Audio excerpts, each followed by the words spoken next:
பிடிபட்ட சிறுத்தையை முதுமலைக்குள் விடக்கூடாது என தொரப்பள்ளி சோதனை சாவடியில் சிறுத்தையை கொண்டு வந்த வாகனத்தை சிறைபிடித்து போராட்டத்தில் ஈடுபட்டுள்ள பொதுமக்களால் பரபரப்பு ஏற்பட்டுள்ளது.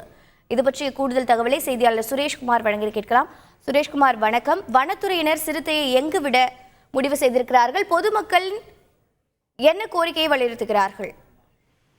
வணக்கம். கிட்டத்தட்ட ஒரு 10 நாட்களுக்கு முன்பு பந்தலூர் பகுதிகளில் ஒரு 3 பெண்களை ஒரு சிறுத்தை தாக்கியது. அதில் ஒரு பெண் இறந்தார். அதன் பின்பு ஒரு பெண் உட்பட ஒரு குழந்தையையும் சேர்த்து தாக்கியது. மக்களின் போராட்டம் தீவிரமடைந்தது. இதனை தொடர்ந்து நேற்று மாலை ஒரு வடமாநில 3 வயது குழந்தை, தொழிலாளரின் 3 வயது குழந்தையை சிறுத்தை கொன்றது. இந்த நிலையில் மக்களின் போராட்டம் தீவிரமடைந்த சூழ்நிலையில் இன்று அந்த சிறுத்தையை பிடிப்பதற்காக 5 கால்நடை மருத்துவ குழு, ஒரு கும்கி யானை உட்பட அந்த யானைக்கு சிறுத்தைக்கு மயக்க ஊசி செலுத்தி அந்த சிறுத்தையை பிடித்தனர்.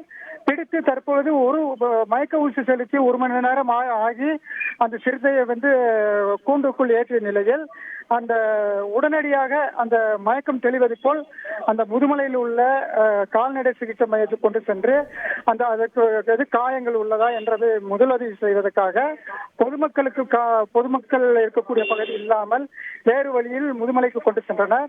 அப்பொழுது இங்க அந்த சம்பந்தப்பட்ட பகுதியில் மக்கள் தொடர்ந்து வனத்துறையினர் ஏமாற்றி வருவதாக சாலை மறியல் செய்த நிலையில் தற்போது தொரப்பள்ளி பகுதியில் சுற்றுவட்டாரத்தில் ஏராளமான கிராமங்கள் உள்ளதால் அந்த சிறுத்தை மீண்டும் அங்கு வரக்கூடும் என்ற அச்சத்தில் அங்குள்ள மக்கள் வாகனத்தை மறித்து அந்த சிறுத்தையை மறித்து ஆர்ப்பாட்டத்தில் ஈடுபட்டனர்.